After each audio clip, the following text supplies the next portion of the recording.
আর share করছি চাল কুমড়ো দিয়ে রুই মাছ রান্না। আসসালামু আলাইকুম এভরিওয়ান, আমি নাসরিন সুলতানা মিনা, সিরাজগঞ্জের মেয়ে। আমার রান্নাঘরে আপনাদের সবাইকে স্বাগত জানাচ্ছি। এই রান্নার সাথেই থাকবেন। খুব সহজ ওয়েতে আমি ফুল ভিডিও শেয়ার করেছি, আশা করি ভালো লাগবে। তো এই রান্নার জন্য কিন্তু আমি একটু রুই মাছ নিয়েছি, সেখান থেকে আমি কিছু মাছ নিয়েছি 3-4 পিস, আর মাথাটা নিয়ে নিয়েছি, এভাবে করে ধুয়ে ক্লিন করে নিয়েছি। দেখুন কতটা সুন্দর হয়েছে। এটা রান্নার জন্য রেডি করেছি। এখন চাল কুমড়ো নিয়েছি, চাল কুমড়ো দিয়ে মাছটা রান্না করবো, এটা কিন্তু অনেক ভালো লাগে। এখন মাছের মধ্যে হলুদ, লবণ, লাল মরিচের গুঁড়ো দিয়ে এবং মাছটা কিন্তু মেখে নেবে, একটু ম্যারিনেট করবো, কারণ হালকা ফ্রাই করব। রান্নার মাছ হালকা ফ্রাই করলে অনেক ভালো লাগে। তো আমি এভাবেই সবসময় রান্না করি, কারণ আমার পরিবারের এটাই পছন্দ। তো এভাবে করেই কিন্তু আমি রান্নাটা করে নিচ্ছি। দেখুন আমি এভাবে মশলাটা মেখে নিলাম খুব সুন্দরভাবে। এখন কড়াইয়ে তেল দিয়ে দিলাম। এখন মাছটা কিন্তু ভেজে নিচ্ছি। এই সময় গ্যাসের ফ্লেমটা একটু মিডিয়াম থাকবে এবং উল্টে উল্টে মাছটা হালকা ফ্রাই করে নেব। বেশি ফ্রাই করলে কিন্তু মাছের টেস্টলেস হয়ে যায়। রান্নার মাছ সবসময় হালকা ফ্রাই করতে হয়, সেই জন্য এভাবে করে আমি যেভাবে উল্টে উল্টে একটু ফ্রাই করে নিচ্ছি। দেখুন কতটা সুন্দর হচ্ছে। এই রান্নাটা যে এত ভালো লাগে কিচ্ছু বলার নেই। চাল কুমড়ো দিয়েও কিন্তু এই মাছটা অনেক ভালো লাগে। চাল কুমড়ো যেমন ইলিশ মাছ ভালো লাগে, এই মাছটা কিন্তু অনেক বেশি ভালো লাগে চাল কুমড়ো দিয়ে। দেখুন কতটা সুন্দর হয়েছে। আমার কিন্তু হালকা ফ্রাই করা হয়ে গিয়েছে। এখন একটা একটা করে মাছটা কিন্তু আমি উঠিয়ে নিচ্ছি এভাবে করে। দেখুন কতটা সুন্দর হয়েছে। বেশি ফ্রাই করবেন না, বেশি ফ্রাই করলে কিন্তু একদম টেস্ট লাগবে না। এরকম হালকাভাবে একটু ফ্রাই করে নেবেন।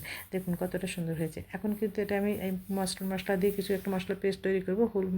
পেস্ট বাটা, জিরে বাটা, রসুন বাটা, আদা বাটা এবং কাঁচামরিচ বাটা দিয়ে এভাবে করে কিন্তু আমি একটা মশলা পেস্ট তৈরি করে নিচ্ছি। লবণ, লাল মরিচের গুঁড়ো, হলুদ দিয়ে এভাবে করে কিন্তু আমি একটু পানি দিয়ে এর মধ্যে একটু মশলার পেস্টটা তৈরি করে নিচ্ছি। এটা কিন্তু খুবই ভালো হয়। পেস্টটা তৈরি করলে বাটা মশলার স্বাদ পাওয়া যায়। সেই জন্য বেশিরভাগ ক্ষেত্রে আমি দেখা যায় মশলার পেস্টটা তৈরি করে নিই।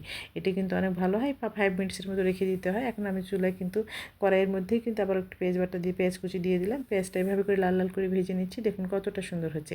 এখন এই মশলাটা দিয়ে দিলাম। মশলা দিয়ে কিন্তু এখন আমি একটু কষিয়ে নেব। তেজপাতা দিয়ে দিলাম। তেজপাতা প্রথমে দিলে কিন্তু পুড়ে যায়, এই জন্য পরে দিলাম। এখন এভাবে করে মশলাটা আমি কষিয়ে নিয়েছি। দেখুন কতটা সুন্দর হচ্ছে, তেলটা উপরে চলে আসা পর্যন্ত। এখন আমি কিন্তু চাল কুমড়োটা দিয়ে দিলাম। চাল কুমড়োটা দিয়ে উল্টে পাল্টে কিন্তু আমি কষিয়ে নেব। এই সময় কিন্তু গ্যাসের ফ্লেমটা লো করা যাবে না, তাহলে তার চাল কুমড়োর সবুজ ভাবটা চলে যাবে। তো এভাবে করেই কিন্তু আমি রান্না করে নিচ্ছি উল্টে উল্টে। দেখুন কতটা সুন্দর হচ্ছে। একটু মিডিয়াম আঁচে রেখে আমি রান্নাটা করে নিচ্ছি। এভাবে করে সব কিছু করতে হয়। আসলে রান্নাটা বিভিন্ন ওয়েতে করা যায়, আমি সব ওয়েতে আপনাদের সঙ্গে শেয়ার করব। তো আজকে এভাবে দেখাচ্ছি। অল্প অল্প করে পানি দিয়ে কিন্তু চাল কুমড়োটা সিদ্ধ করে নেব। তারপরে কিন্তু দেখুন প্রায় সিদ্ধ হয়ে গিয়েছে। তারপরে মাছটা অ্যাড করবো। মাছটা হালকা ফ্রাই করে রেখেছি। এই যে দেখুন এখন কিন্তু 80% চাল কুমড়ো যখন সিদ্ধ হয়ে যাচ্ছে তখন কিন্তু আমি মাছটা অ্যাড করে দিলাম। দেখুন কতটা সুন্দর হচ্ছে।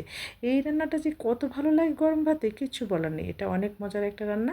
তারপর আমি আপনাদের সঙ্গে শেয়ার করলাম যে আপনাদের যদি ভালো লাগে আপনার বাসায় অবশ্যই ট্রাই করবেন। দেখুন এখন ভাজনা বাটা দিয়ে দিচ্ছি।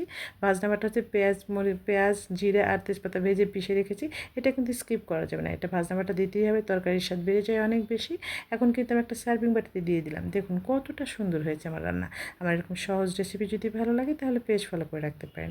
আজ বিদায় নিচ্ছি। সবাই সুস্থ থাকবেন, নিরাপদে থাকবেন, আমার পরিবারের জন্য দোয়া করবেন। সামনে নতুন রেসিপি দেখার আমন্ত্রণ রইল। আল্লাহ হাফেজ।